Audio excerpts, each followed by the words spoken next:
Hey, I got second place in a win-a-box tournament. I'm very upset about it, but I lost to a meme deck, so I'm happy. Anyway, I'm also playing a meme deck. I'm playing 4 Pants, 2 Standby, 2 Standby Ruby. So to start off our list, we have 2 Nora Valkyrie. She is the main brainstorm of the set. Whenever one of your characters gets a reverse, you pump something 500 and tap self salvage. For each climax, mill 4. Honestly, don't really use this as much as some of the other brainstormer of the deck, but if you do need selective salvaging, this is probably the best way you can get in this deck. Second off, we have 3 Piras. This is the Pira's Dead deck, and she is on reverse. Top check 3, grab a character, discard a card, and on reverse, you have 2 or less cards in memory, centered to memory. Honestly, a really good card. I should probably run an extra one, but like they're super expensive, and I don't know what I would cut to fill a slot for it. We got 3 Chad Thundercocks. On play, discard a remnant character and draw a card, and he also has on play, discard any card, reveal top, salvage that level or lower. Generally, it's a better idea to do the second effect first and the first effect second, so that you know what you would be drawing into if you do want it or not. Third, we have Lyran. This is our main plussing level 0 of choice. If I have 2 or more other characters, 2 more other, or just 2 more characters?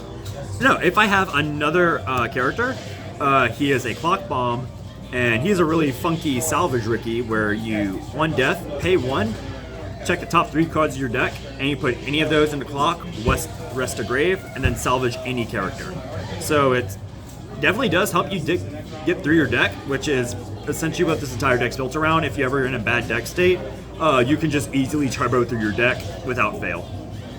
And also, to fill up for our level 0 lineup, we run 3 vanilla 3K shopkeeps.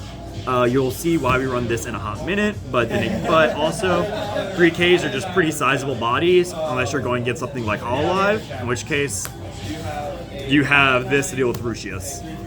Or not Rushius, Aquas. Or Darknesses now. And to finish our level 0 lineup, we have 1 Blake Brainstormer from the trial deck. This is a brainstormer I actually use the most of. I only really run one of it because I only ever need to see one. Chad Thundercock can get into any of my level 0s pretty easily because I'll always top check a level 0 or lower character. She is a top 5 draw brainstormer, and drawing is we don't really need like a lot of good selection for our brainstormer lineup because we have good selection at level 1. But she's mostly here to give my middle position hand encore, which is really good because the standard 2-2 hand encore in Ruby is not super good, but the other 2-2 standby target is pretty spicy, and this giving it hand encore is really good. We also run Drop Searcher.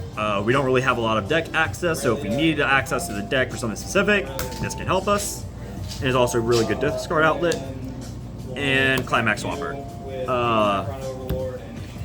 On play, top check, it can help you confirm your Chad Thundercock plays, and it also can mill it. If there's a climax on top of your deck you want, you can mill it, and then just climax swap for the one you need. Really super helpful, especially in a 3 climax combo deck. We only run 1 because, again, we can get it super easily with Chad Thundercock. Level 1. To help with Shopkeep, the reason we're running that is because we also run 3 copies of Dust. These 2 cards, super slept on. Dust is actually just super fucking cracked. When you play Dust, you can choose to either pay 2 stock or discard Shopkeep. And when you do either of those things, you top deck 5 and grab 2 characters.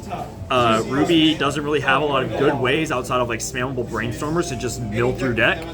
Dust helps that by top checking 5 and paying out climaxes in a standby deck where you're trying to wall up and not pay stock is pretty hard, which is Dust also fixes because you can either pay stock or shopkeep. And if you pay stock, you also plus off of your top check 5, so you can stop clocking pretty early in this deck.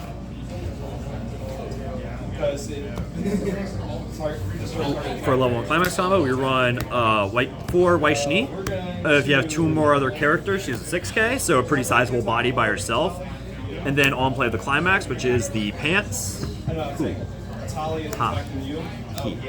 Ha. On attack, reveal top 3 cards of your deck. Your opponent chooses a card for you to add a hand, and you can put one of the 2 remaining cards on top of your deck if you want.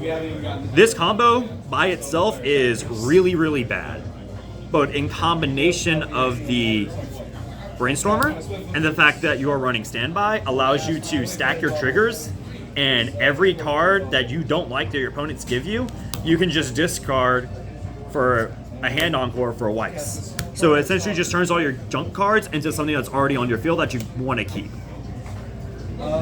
So the main idea of the deck with the Weiss knee is to essentially just stack your deck with triggers until you trigger a standby, and then pay that out with dust. Another level ones we're running are the Uniform Pura Bombs. On play, if you have 2 or more characters, I believe 2 or more, right? Yeah, 2 or more other Remnant characters, you can draw 1, discard 1. She has a level 1 or lower bomb, which I always like. And she's also on death, send a Pura from grave to memory. Because we're running 3 of this, it's like a main reason why I'm only running 3 level 0 Puras. Having a 3-3 split really consistently lets me get into my 2 Puras in memory by the end of late game. And because of the amount of hands you build in this game, you can easily just play a Pura and play on top of it to send a level 0 to memory. And last but not least, we have an Adachi. On play, pump something by 1/5 power, which is really good. We don't really need help getting over a whole lot of things, but if we do, this is a really good option. It's also a bottom deck bomb. It's just a really good card. I might run a second one, not really sure. At level 2, we are running our standby target. Ruby embarking on a new journey. She is a 2 soul, 2/2, level 2. She's level 2, 2/2 soul. Honestly, just ideal standby target. For every character in your back row, she gains 2k, so she jumps 2/5. And on attack, you surveil 1. So it's a really good way to help stack your triggers, and also is just bigger than the normal hand encore, which is also in yellow, which we don't really run. So again, another reason why we run the trial deck Brainstormer. It can give her hand encore, which just makes her a better card than the 2/2 hand encore. And last but not least, at level 2, so we'll have a Crow free fresh counter.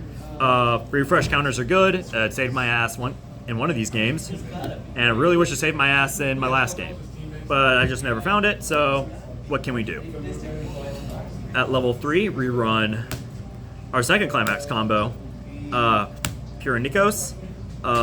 If she's in the front row, she is a global 15k, and she has a climax combo with standby.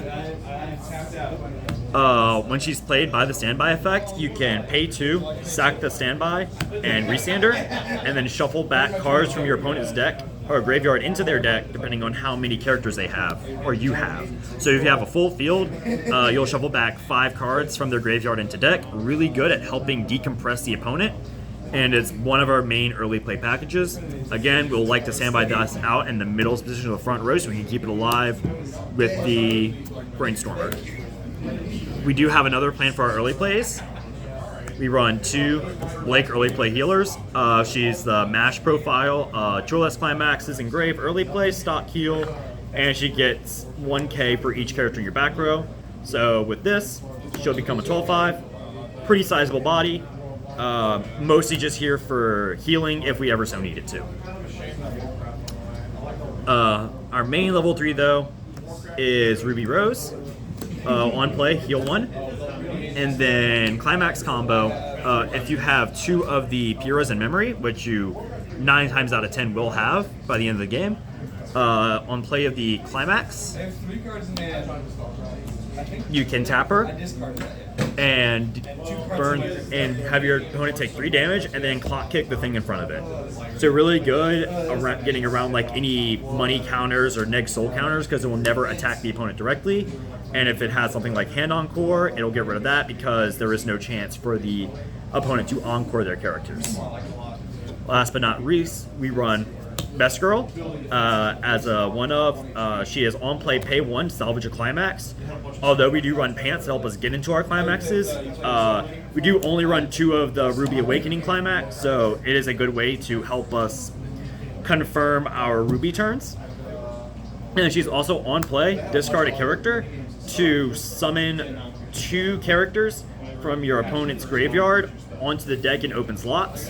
So essentially what she does is if you have a massive board and your opponent can't get over it, and they just keep crashing their level 1s and level 0s, you'll never have anything to clock kick. But if you have Neapolitan and you summon stuff onto their field, you can have stuff for your Ruby Rose to clock kick. That's pretty much it for the deck.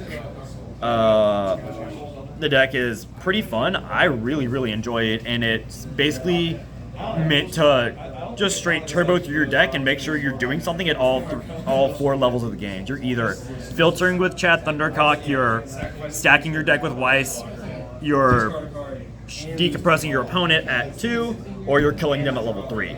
And you just run Dust and other mill and draw discard packages for just constant filtering.